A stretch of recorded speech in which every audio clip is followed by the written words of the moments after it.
Today, I thought to draw upon my expertise in hostage taking and kidnapping, just to explain some simple concepts of how you can defend yourselves and prevent yourselves from being taken to another location.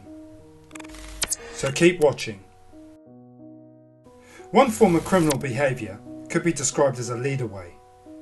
A lead-away is a criminal behaviour in which an offender who plans to commit a crime against another person may take that person from the primary location of an abduction or a kidnapping to a secondary location in which to commit the crime.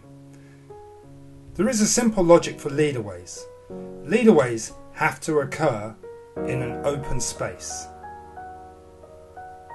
For an abduction or kidnapping to occur, there is a requirement to be led to a secondary location, usually via vehicle or by foot.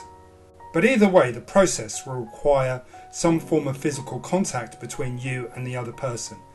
Of course, typically there'll be a threat with a weapon as well. Obviously, an experienced offender would choose the right location and victim to suit their needs. I'm not going to look at the planning of the offence, but I am going to give some simple advice on what you can do to help limit the lead-away. So the first thing Zoe's got to do in this position is to drop her weight. She can't allow me to grab her and to pull. Striking's possible, but if you try to strike on off stable base, try to strike me when I'm pulling you, it's going to be really difficult. You can see that she's being pulled all over the place. So the first thing she has to do is to drop her weight. We call it basing, so she drops her weight, she keeps her weight down. And it's a lot harder for me to pull. Now here's the simple logic. For a lead-away to work, the offender actually has to make or grab hold of you. He has to make contact with you. To do that, logically the person will either grab hold of your wrist, grab hold of your arm, put their arm around your neck or even around your waist.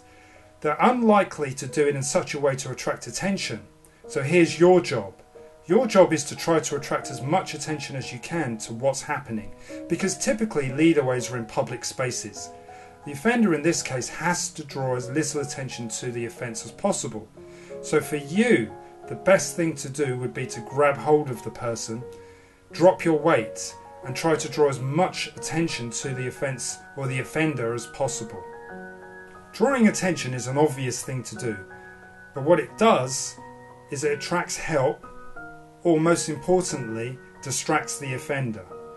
So the lead-away is not working for me. She's resisting too much. My next stage to, if you like, escalate my force is to pick her up and try to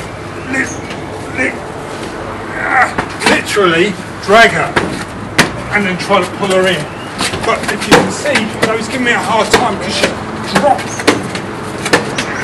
dropping her weight so I can drag her, which is drawing attention. It's actually very difficult. This is a genuine, actually trying to remove all of it. And that gives her an opportunity to punch. So you can see from this position, genuinely dropping her weight and making herself heavy. It's a bit like a petulant child, a toddler. We've all got kids, or some of us have, picking them up, making it really hard to drag. It's quite an effective way to be dragged away. Effective way of defending being dragged away to another location. In reality, if the offender's well prepared, you may not have the ability to escape or fight back because they prepared for your resistance. But the simple benefit of dropping your weight and making yourself heavy makes it and will make it difficult for the offender to take you to a secondary location. You have to fight to defend yourself, but most importantly to prevent yourself from being taken to a location where there are no witnesses, and worst of all, you have no control and there's less likely to be any help or assistance. So drop your weight, make it hard, make it difficult for the person to drag or pull you along. Draw attention, scream, shout, make some noise. But this is the best thing you can do.